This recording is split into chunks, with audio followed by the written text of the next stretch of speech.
Welcome to the Retirement Outsiders Podcast. I'm your host, Steve, and I'm joined by my wife and co-host, Tony. The focus of this podcast is to discuss various retirement topics from an outsider's point of view. In terms of this podcast, an outsider is someone who is not retired, someone who is not a financial advisor, someone who is not a CPA, lawyer, or healthcare advisor. I'm an engineer, and Tony is a teacher. We've been preparing for retirement for several years. We've encountered many different opportunities and obstacles throughout our careers and our paths to retirement. Early on, so much of it was intimidating. Our intent is to make some sense out of all the financial, accounting, estate planning, and healthcare jargon from an outsider's perspective. In addition, we will discuss some of the behavioral aspects that come with not being tied down to a 9-to-5 job. Welcome to the Retirement Outsiders Podcast. Okay, good afternoon. We have a special treat today, special edition of the Retirement Outsiders Podcast. We are going to talk about Indiana teachers and their pensions. And I think this particular topic would be useful not just for teacher retirement, but for anyone who's getting a pension. I'm guessing there's going to be some tidbits that they could use here too. There's probably some of the same monkey business going on these on their statement as like this teacher's statement. So what I have in front of me is Tony's 2025 Teacher Retirement Fund Annual Member Statement. So these annual statements, they come out in the March-April timeframe. They mail them out. They're also available online. And it just gives you a nice little snapshot in time of what your pension looks like. So I'm going to walk through this statement.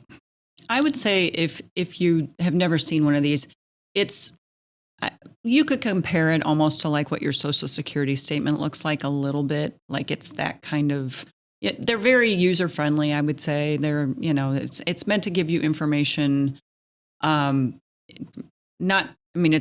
It's precise, but not exact. Well, let me tell you why I don't like it, just in general. When I look, your pension is money you're going to get every month for the rest of your life.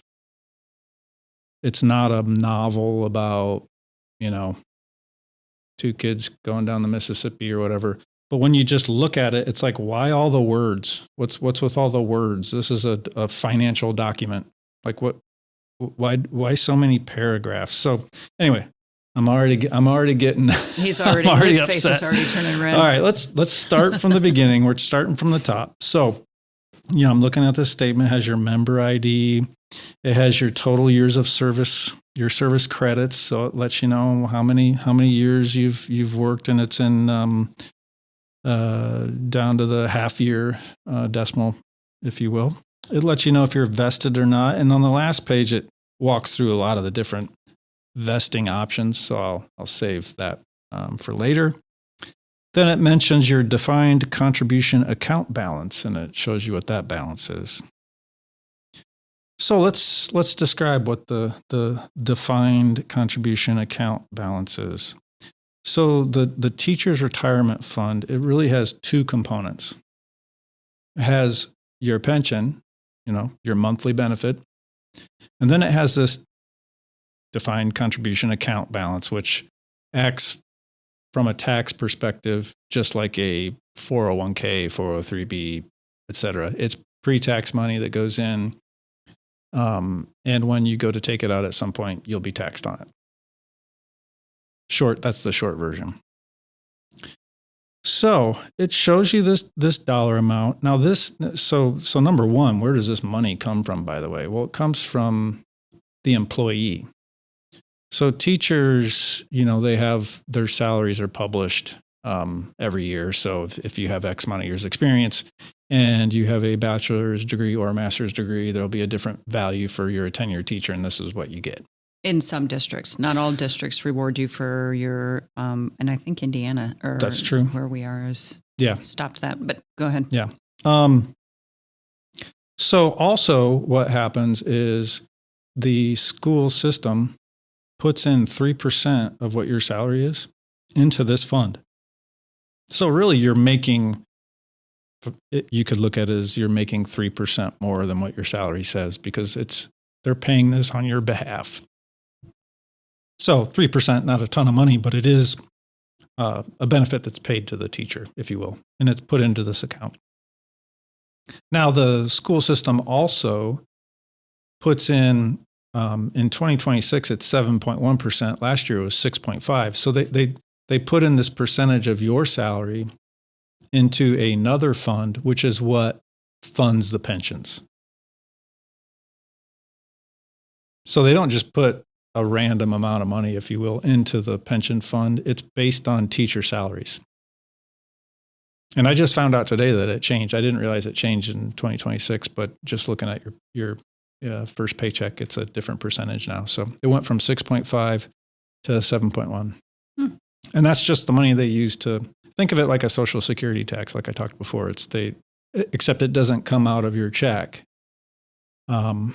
Or one might say it doesn't show up in your check because it goes there. So it's however you want to think about it. But side note, little interesting thing that you listeners may or may not know. In Illinois, the Illinois Department of Ed, they don't put money into Social Security. And so the pensions in Illinois supposedly are so good that they kind of sign off on no Social Security. So if you're a teacher in Illinois, you're not paying into Social Security.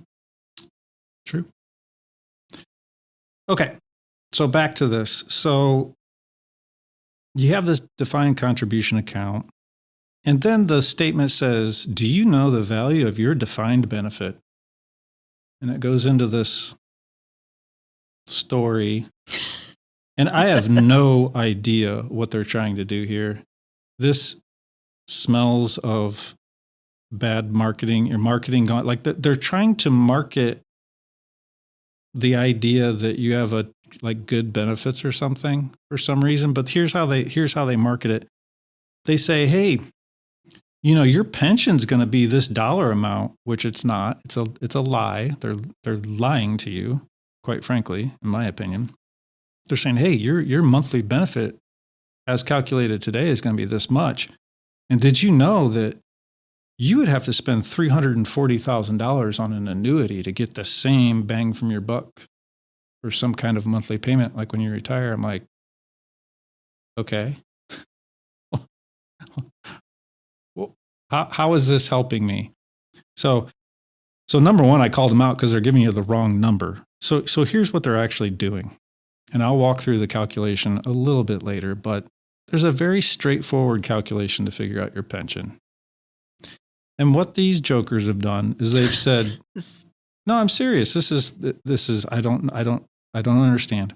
They show you a value based on what your pension is, plus they look at your defined contribution account balance and they say, well, with some assumptions, that could theoretically pay you out X amount of dollars a month for like the rest of your life. So we'll just add that to your pension when we show you in big bold letters inside this tree on top of the statement here. I'm not sure what the tree is supposed to stand for, but they put the number inside the leaves of a tree, what your pension's going to be, except that's not true is the problem I have with it. It's just not true. Steve's grouchy, not just because it's not true, but also because he spent many, many hours figuring this out. Yeah, I have. And I've got it 99.9 something % figured out. The remainder is going to remain unfigured out because I'm close enough at this point. I don't care anymore. So, okay, then bottom of your statement again, it shows you your years of service again because it wasn't enough to show it to you at the top. And it also shows that you're vested again because it wasn't enough that they showed you at the top that you're vested. I guess they had a page to fill out, so good for them. On the right side, again, they show you the tree with the incorrect calculation of what your pension's going to be, your date of birth, your first full retirement date. And then they do talk about how, hey, if you log into the website, there's a calculator section where you can actually calculate what your pension's going to be, and you can tweak some numbers. So if you're you have 5-10 years to go, you can tweak some numbers for some of the inputs on that pension calculation if you choose to see what it will be, assuming you work 5 more years or 10 more years or whatever it is, right? Okay. So going on to page 2, it just gives you a nice breakdown of your employment history at every school. So again, this is an Indiana thing. So it just shows you all the different school districts within Indiana you've worked and how many years of creditable service you have. It also shows all of your beneficiaries and the percent of the benefit that they would get in case something would happen to you. Doesn't that have to be assigned, though? Say it again. If the beneficiaries are only if I choose them, right? Or is that if something happens to me right now while employed? It's if something happens to you right now while you're employed. Once retired, I would have to make Well, there's 2 things once you're retired. And you're talking about that? I can. There's 2 things. Like I said, there's a defined contribution amount, which essentially turns into an IRA. That'll have its own beneficiaries. It's a chunk of money. It's not part of your pension, regardless of how bad they want you to think it is. It's not. It's part of your retirement. It doesn't feed into your pension. You can sort of make it feed into your pension by allowing them to still control it. But what's really going on is you have yourself an IRA and then they're giving you money out of it in tax. They're offering to do it for you instead of you managing it yourself, which you don't, you want to manage things yourself. Yeah. You want your own financial advisor to be looking at this stuff and saying, hey, this is the smart thing for you, not just some, company that the school system has hired to do whatever they're going to do. It's not going to be very personalized. Okay. So page 2 then talks more about your defined contribution amount. It shows how much you put in last year and what the gains or losses were. Pretty straightforward. This page, I guess this is page 3. This looks more like a statement you would get from an IRA that you have, which is essentially what this is. So again, it shows you what you have it invested in. It gives you some helpful links if you want to go change some stuff around. And that's pretty much it. That's pretty simple. Now the last page, here we go. So eligibility for pension benefit payments. So it walks through, there's 5 different scenarios where you can be eligible for a pension in the state of Indiana as a teacher. And does this cover administrators too? I don't think so. No? Okay. And I actually asked my principal that because she taught for a number of years and now she's a principal and I can't remember. It says the membership of the Indiana State Teachers Retirement Fund. So sounds like it's for Indiana State teachers. And we'll assume that's the truth. Indiana has tried a few times to combine the State Teachers Retirement Fund with the public. Yeah, the PERF. The PERF. So yes. the police officers and firefighters, state, maybe? And all the state employees. Any kind of state employee. Yeah. Yeah. Well, it's not that way now. So. Right. So eligibility for pension. Early retirement with reduced benefits between the ages of 50 and 59 with 15 years of service. So there's probably some folks out there. So you would get reduced benefits. They don't go into what those are in terms of the calculation, but at age 55, if you are 55 or older and your age plus your creditable years of service equals 85, so the rule of 85. The rule of 85. So if you're if you're 55 and you've worked for 30 years, you have a total number of points, I guess, if you want to call it that, of 85. Or if you're 60 and you've taught for 25 years, et cetera. Anything that adds up to 85. Once you get to 85, you get the full pension calculation, which I'll walk through here in a few minutes. You can also retire at 60 with 15 years of service, 65 with 10 years of service. Then age 65 with 20 years of service may apply for retirement benefits, stay actively employed in the TERF covered position without separation from service and receive monthly benefits. Members may choose a July 1st retirement date or later upon eligibility. I don't even know what they're talking about with that one. I think what they're trying to say is if you want to keep working. If you want to keep working, you can start getting your pension payments and still keep working. Right. And it's for maybe people who started later. Yeah. Mm-hmm. Or if you just want to keep teaching or have to keep need insurance. I know a few people who've done that. Well, Medicare would start at 65 though too. So, but anyway, okay.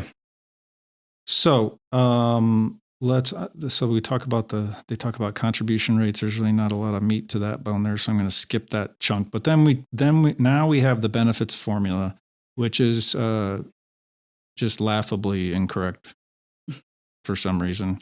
It's close. They just added something onto it that doesn't apply. So if you want to actually know what your monthly pension is going to be, look at this benefit formula on your statement. It says your lifetime annual benefit equals, years of creditable service. So how many years you've taught? Simple enough. Multiplied by your average highest 5-year annual salary. Okay. We'll talk about that in a minute. Multiplied by 0.011. And then it says you add the defined contribution account, which you don't. Don't do that. Don't add that. That's the thing you've been talking about, the annuity. Yeah, you have that annuity, but if you're trying to figure out what your monthly payment is going to be, or so what they're actually showing is yearly payment. So the benefit, the annual benefit would be years of service multiplied by your high 5 salary years multiplied by 0.011. That's your yearly amount you're going to get in your pension, which is in 12 checks. So divide that by 12 and you'll see what your monthly income is. And if you did that today, it's not going to equal that number that they put in that tree on the front of your thing. It's going to be less than that. Steve hates that. Because they did some voodoo with this defined contribution account and acted like it was similar to an annuity and said, well, geez, you're going to get X amount of dollars out of that. No problem. It's like, well, how about that's an IRA. Keep that over there. And I also get this monthly pension. So let's break down this formula a little bit more because there's something kind of interesting there's two interesting things I want to bring up. Again, I'm just going to keep saying this. It's your years of service times your high 5 years of salary, the average, highest 5 years of salary.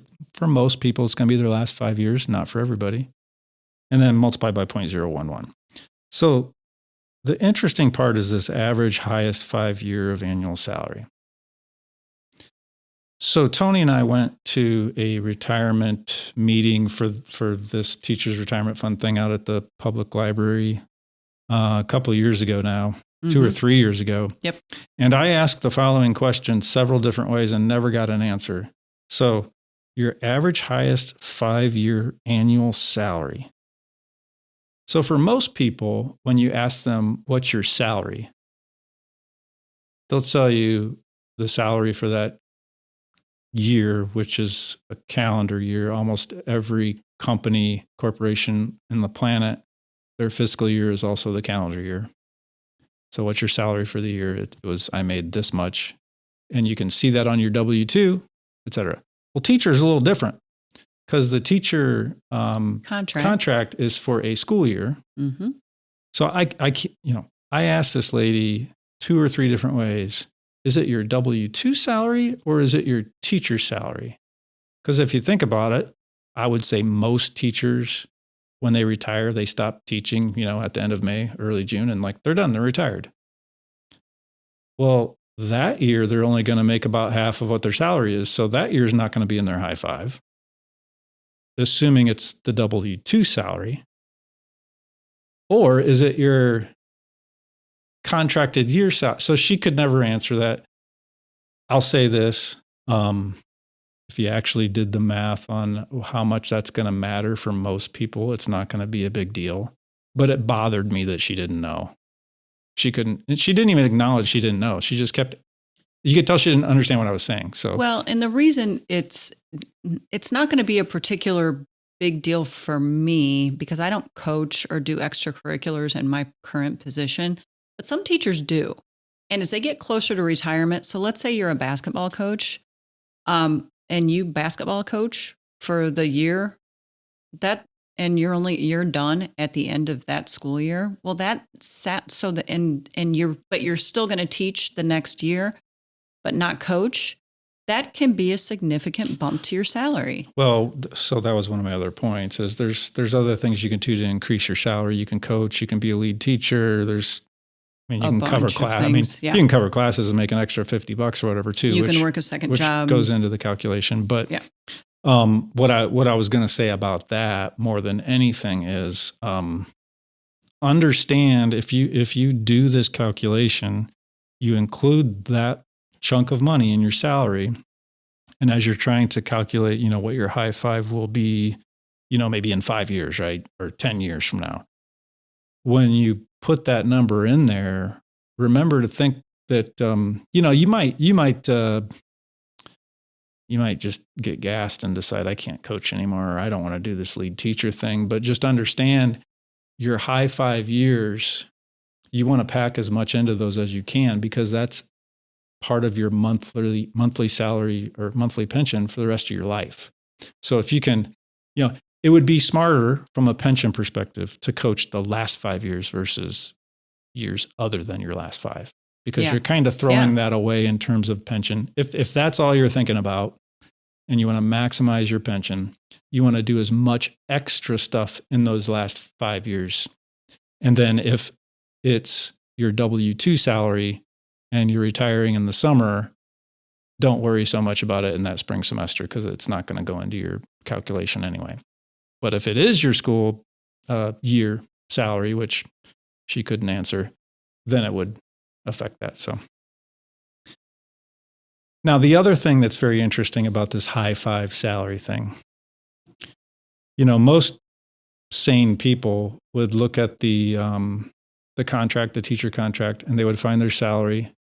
And they would note, yep, that's what my paycheck says. It's, X divided by 26. You get paid 26 times a year. So you divide your total salary by 26, and yep, that's the number.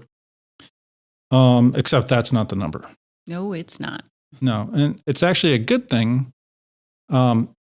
They add that 3% into your salary for this calculation, for your pension calculation, that you put into that defined contribution account. So if you make $80,000, you get to add another 3% to that, $2,400 to your salary, and that goes into that 5-year high calculation. Oh, really? Yes. Oh. Yes. Okay. But that's not in any of these storytellings in this very useful statement. Now that you have your base pension amount, the next thing to do is to look at the 5 different options you have for the pension amount, and also the amount that your beneficiary may or may not get upon the pensioner's passing. So again, that initial calculation is for what I'm calling it the base amount. The amount that INPRS calls it is the 5 years certain in life amount.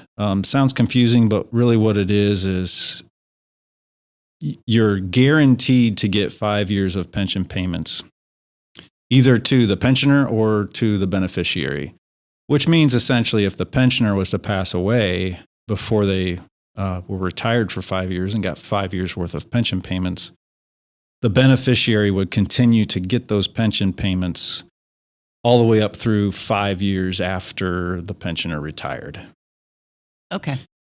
The other thing is, if the pensioner does not pass away during those 5 years, that's the second half of the 5 years certain and life. It means if the pensioner survives those first 5 years, hopefully they do, they go on to live many, many more years. Once they do eventually pass away, that pension goes away then. The beneficiary gets nothing. Okay. So then there's another option where you can get a little bit more money per month in your pension. There's only one other option that does that. That's called the straight life option. And using numbers for a teacher that makes roughly $80,000 a year in their top 5 years and works for 30 years, the extra money you can get is around $6, $7 a month. So it's very similar to the 5 years certain in life. Again, it's called straight life, except there's no security blanket there in those first 5 years. If the pensioner receives one check and passes away, the pension's done. The beneficiary gets nothing. Okay. So you're getting $5 or $6 more a month, but what you're risking is that first 5 years of cushion. So honestly, it depends on your situation and can depend on a lot of other things like, do you have a large life insurance policy on the pensioner? So maybe if you're still paying on a life insurance policy, you can risk, throwing away that pension in those first 5 years if the pensioner was to pass because, hey, the surviving spouse has a life insurance policy, so that would cover you for that. But in my opinion, that's not a lot of money you're getting to throw that first 5 years away.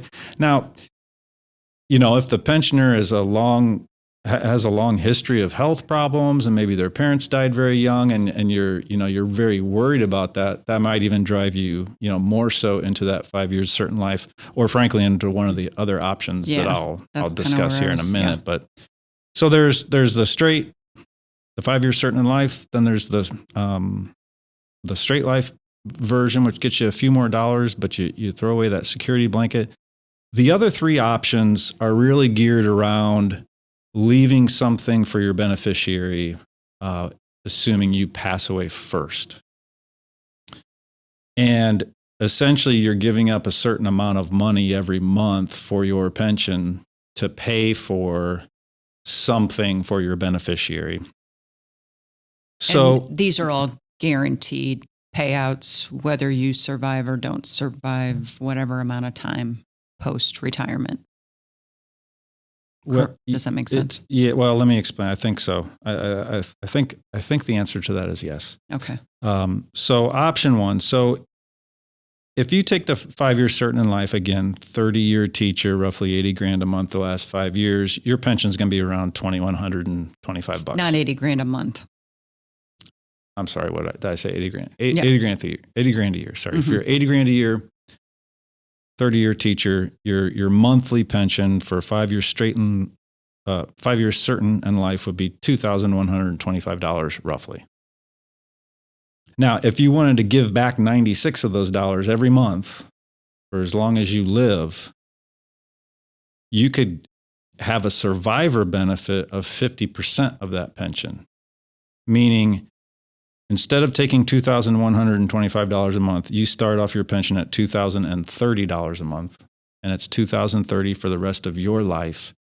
If you were to pass before your beneficiary would get half of that for the rest of their life. Okay. So the beneficiary gets, $1,015 a month for the rest of their life. It's a way to protect your beneficiary if losing that income in retirement is going to be a big problem. So that's the 50% survivor benefit. It costs you $96 a month the whole time you're collecting a pension. And this might be, there's several ways or situations I could see this being a particularly good thing. So let's say you and me both get pensions, good pensions. Mm-hmm. Your company used to give really good pensions. They did, yeah. I don't get one. You're not going to get one. Nope. But if you did, we might say, okay, why don't we do this? Why don't we leave this to our daughter? Why don't we do the 50%? So she'll get a 50% pension for life because this is not true, but let's say she's got her own business. And so maybe her retirement is not as secure as ours because of our pension status. Yeah, that's a good point. I mean, your beneficiary does not have to be your spouse. And of course, some people don't have a spouse. So right. Your beneficiary can be anybody. And you can strategize on anything you want, right? I mean, it could be a child, it could be a relative, a friend. It doesn't really matter who it is. But everyone's personal situation is going to factor into what makes the most sense. Because giving up $96 a month, that's, for some people, that's a big, big deal in their retirement. So it's not like it's free. It costs you.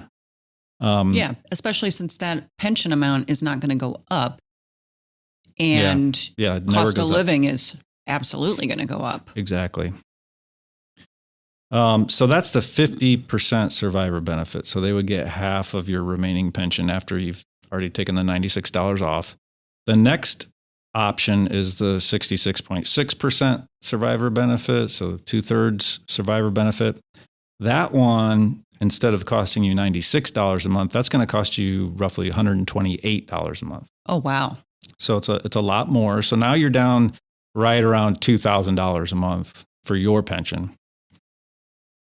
And of course, if you were to pass away before the pensioner, the benefit to them would be 2/3 of that $2,000. So right around $1,000. I feel like when we're approaching this amount of money for what you're getting, or for what you're giving, really is what that is. It feels like I'm looking at maybe not having great health, and I'm thinking this is not I'm not going to get pension for a very long time. So maybe I'm going to give more of my pension to someone else. Exactly. I mean, that could and should be factored in. It doesn't mean you make that decision because you think you're going to pass away early, but it should be part of your thought process. Who are you going to leave that money to? Yeah. So the last one is the 100% survivor benefit. That one is going to cost you $189 off your base pension. So your pension is going to drop down to $1,937, give or take. The nice thing about that is when you do pass away, eventually your beneficiary gets that full amount. Okay. Makes sense? Yeah, it does. But it costs you $189 a month off of what you could have gotten. Obviously I find these numbers interesting because it's clear that, an actuary was involved in generating these because I would assume most people, their beneficiary is their spouse. But if you think about it, it's a big difference. The amount of money that pension will pay out is very, very dependent on the option you pick and who your beneficiary is. Like we talked about earlier, if you left your beneficiary to your child or a grandchild, you would assume they would live a lot longer than your spouse, right? This is a non-pension story. This actually goes back to our estate episode a little bit, but I worked with a lady, so she's a longtime teacher. Her parents made her trustee, and they had a lot of money, and they left 50% of their estate to her and 50% of their estate to her sister's daughter, their granddaughter. Okay. Because her sister was kind of a trash pile. And they had done that. They were very worried about their granddaughter, who was, I believe, 13 or 14 when this trust was created. And she was very upset about this. And she was going to be the trustee. I mean, she was going to be the one that to handle this because her children weren't mentioned in this. So this is sort of a similar thing, but that's a heck of a gift to give to a 13-year-old while, their daughter was going to be ignored. It's not the same thing, but it is, I mean, money-wise, it's just another way to handle things. This is why we talk so much about the fact that what you leave and your circumstances and how all of that is handled is extremely personal and very diverse depending on the circumstances. Yeah. And, as you're approaching retirement, the last final thing I'll say about this is, you have these 5 options. You have to pick one when you go to retire. There are some scenarios where you can change it. Divorce is one of them, but the scenarios where you can change this are very limited. So you got to put a lot of thought into how you want to divvy this out. So, have a list of questions. Oh yeah, absolutely. Talk to your friends who are also getting a pension. The people you work with. Yeah, yeah, it's a big deal.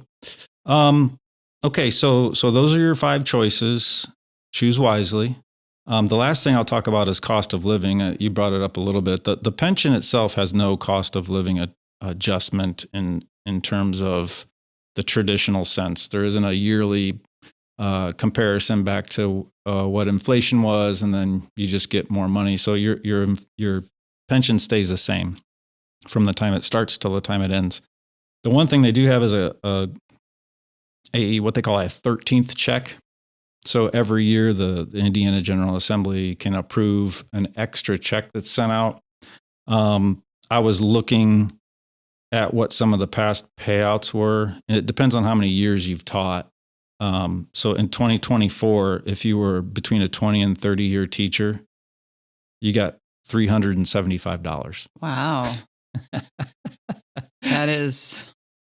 For your cost of living adjustment. That is underwhelming. And if you're a 30 or more, you got $450 though. So wow, pays to stay that extra. That could pay for the bowling league we don't belong to.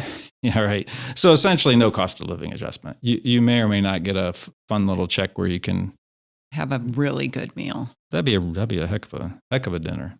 Probably 2 nice dinners is what I would try to do, but it's not much. So, any questions on your pension there, Tony? No, you're my source, man. Okay. Well, and we did not do a whole lot of research on other companies and their pensions, but I'm assuming you're going to hear a lot of the same language if you're working somewhere, particularly in the public forum. Like if you're maybe in the police or state police. I guess I'm just talking I know out of nowhere here. They also get pensions. They're similar, but obviously you want to look at all the details. Even if a slight detail is tweaked, it could mean a lot for you. So, yeah, that's the Indiana Teacher Retirement Fund. Woohoo! Yeah, that's it. So, thanks for joining us today. If you got any questions on this, feel free to email us at retirementoutsiders@gmail.com. I would love to specifically tailor your answers to your questions if you're a Indiana teacher and some of this didn't make as much sense as you were hoping. So, yeah, drop us an email. But until next time, thanks for joining us today, and we hope to have you again on the Retirement Outsiders.